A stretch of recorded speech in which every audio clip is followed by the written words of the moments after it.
வணக்கம் நண்பர்களே. கூலி திரைப்படம் ரஜினிகாந்த் நடித்த திரைப்படம் வெளியிடப்பட்டு இப்போது தியேட்டரில் ஓடிட்டுருக்கு.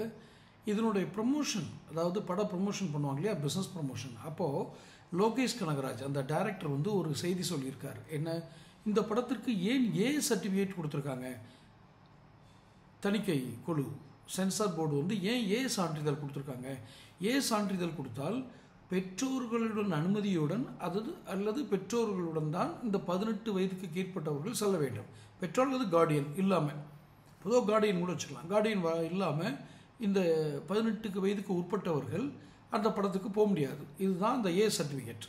ஸோ அந்த படம் வெளியிடக்கூடிய தேட்டருக்காரங்க இதை அனுமதிக்கக்கூடாது. இப்படி தான் இதனுடைய அர்த்தம்.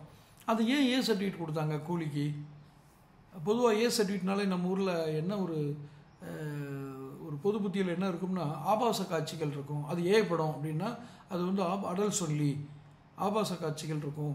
ஆணும் பெண்ணும் இணைவதை பற்றிய ஒரு படம், ஒரு ஸ்பெஷல் நியூஸோ ஏதோ ஒரு ட்ரெஸ் அரைகுறை ஆடையோட அதிகமான காட்சிகள் இருக்கும். இப்படி தான் எடுத்துக்குவாங்க. ஆனால் கூலி படத்தில் சர்டிஃபிகேட் கொடுத்ததுக்கு அந்த லோகேஷ் கனகராஜ் சொல்கிறாரு, கிட்டத்தட்ட 10,000 லிட்டர் செயற்கை ரத்தம், டூப்ளிகேட் ரத்தம் சேமிக்கப்பட்டு படம் முழுவதும் பயன்படுத்தப்பட்டது. இந்த செயற்கை ரத்தம் எதுலேருந்து தயார் பண்ணுறாங்க, அதை பயன்படுத்துறதுக்கு நல்லதாக கெட்டதான்னு கூட நமக்கு தெரியல. சினிமாவில் இப்படி போலி ரத்தம்னு ஒன்று பயன்படுத்துகிறாங்க போல இருக்கு. கிட்டத்தட்ட 10,000 லிட்டர்.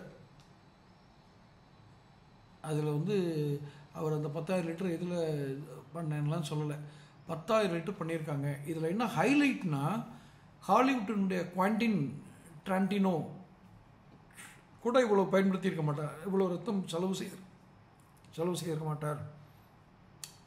ஒரு கட்டத்தில் எனக்கு ஞாபகம் இருந்திருக்கு, ஒரிஜினல் ரத்தங்களெல்லாம் பயன்படுத்துகிறாங்க.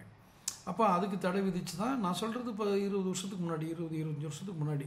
அதுக்கப்புறம் அதை தடை செய்து தான் இந்த மாதிரி டூப்ளிகேட் ரத்தம் பயன்படுத்தலாம். டூப்ளிகேட் ரத்தம் எதில் செய்யப்படுது, சாயமா, அது அந்த கெமிக்கல்ஸ் ஓகேவா, அதில் அதை பயன்படுத்துகிறவங்களுக்கு ஒன்றும் பாதிப்பு வராதா, இதெல்லாம் நமக்கு மருத்துவ ரீதியான விஷயங்கள், மருத்துவ ரீதியான கேள்விகள். இதுக்கு மருத்துவர்கள் தான் பதில் சொன்னால் தான் சரியாக இருக்கும்.